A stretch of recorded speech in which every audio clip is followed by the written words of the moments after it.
Ngayon po guys ay magluto tayo ng palitaw. Ganito po kami magluluto ng palitaw. Welcome sa ating YouTube channel guys. It's Wing again. So tips na naman para sa palitaw. So ito na muna ang trabaho ko ngayon ay magluto ng palitaw. Isang tunay nga naman talaga ay mabenta naman ito sa amin. Yan po yung mga palitaw. Malagkit po ito na giniling na bigas. Ngayon po ay piniplat-plat namin. Ginawa naming dough tapos nilagay sa dahon. Ayan po, nagpakulo lang kami ng tubig mga kawing at saka yung pag nakulo na, nilalagay namin yung palitaw dyan, yung dahon na may palitaw. Depende na sa inyo kung anong hugis ang gusto nyong ipaplat. Kasi sa akin, pinaplat-plat ko lang yung ginawa ko muna siya ng dough, ganun.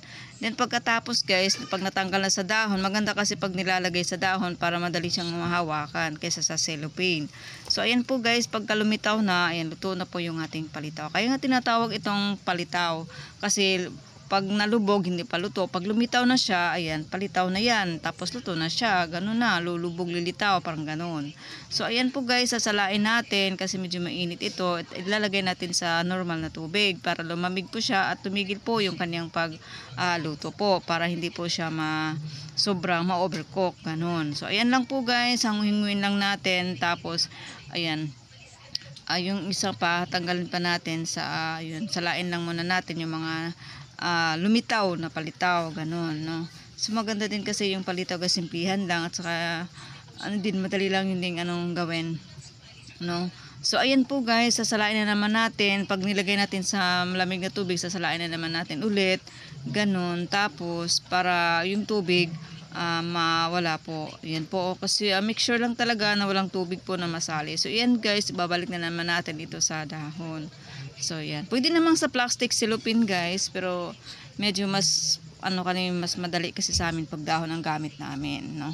So ayan po guys, i-arrange lang natin diyan. Huwag masyadong idikit masyado kasi mamaya mahirapan tayong tanggalin kasi malagkit ito no. So ngayon guys ay luto na. Pagka dinidisplay na namin, ganito po yung gawin namin. Yan po.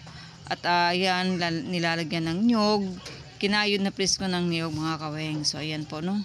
Ayan po, tapos masarap ito guys pagka kinayod na presko na niyog yung gagamitin. At siyempre di mawala yung ating sugar with sesame seeds. Ayan dito lang po yan guys. Ayan.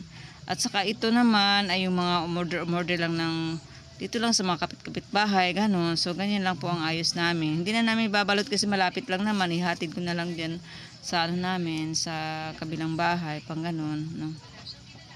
Ayan po, sobrang sarap po ng palitaw. Magtesting nga. Yung isa nito sa akin, kakainin ko.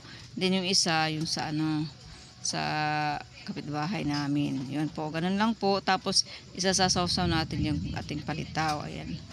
Okay, so wag lang depende na sa inyo kung gusto nyo maraming sugar o hindi.